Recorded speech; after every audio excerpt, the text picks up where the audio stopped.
आम्हाला खात्री आहे की अजितदादांच्या पाठीशी लोक उभे राहतील आणि विकासासाठी अकलूजची जनता नक्कीच त्या ठिकाणी मतदान करेल.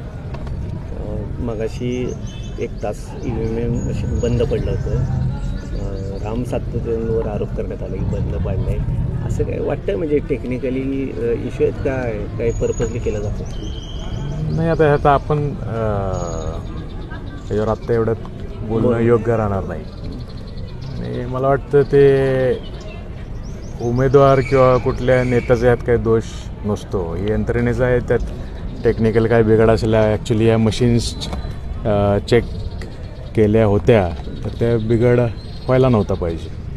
मग अधिकाऱ्याकडून त्या चेक केल्या गेल्या नव्हत्या का, हा प्रश्न नक्कीच त्या ठिकाणी उभा राहतो. किती जागा अपेक्षित आहेत? आम्हाला बहुमत मिळेल नगराध्यक्ष, पण आमचा होईल आम्हाला विश्वास आहे. राम सातपुते म्हणतात की मतदारांवरती दबाव टाकला जातो स्थानिक नेत्यांकडून, कार्यकर्त्यांकडून.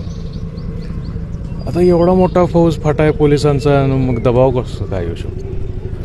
एवढा मोठा फौज फाटा याच्या आधी अकलूजमध्ये कधीच नव्हता.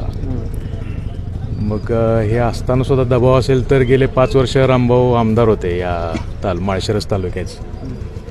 तेव्हाच त्यांनी हा दबाव काढायला पाहिजे होता. त्यावेळेस ते कधीही चुकूनही कधी बोलले नाहीत की माळशिरस तालुक्यामध्ये दबाव आहे. त्यावेळेस प्रस्थापितांच्या मांडीला मांडी लावून सत्ता रामभाऊंनी सुद्धा त्याचा लाभ घेतलेला आहे. त्यामुळे त्यांना नैतिक अधिकार राहिला नाही या दबावावर गोष्टी वगैरे अशा बोलायला नाही. असं दहशत, दबाव हे सगळे जे शब्द वापरले गेले ते राजकीय ह्याच्यासाठी होते.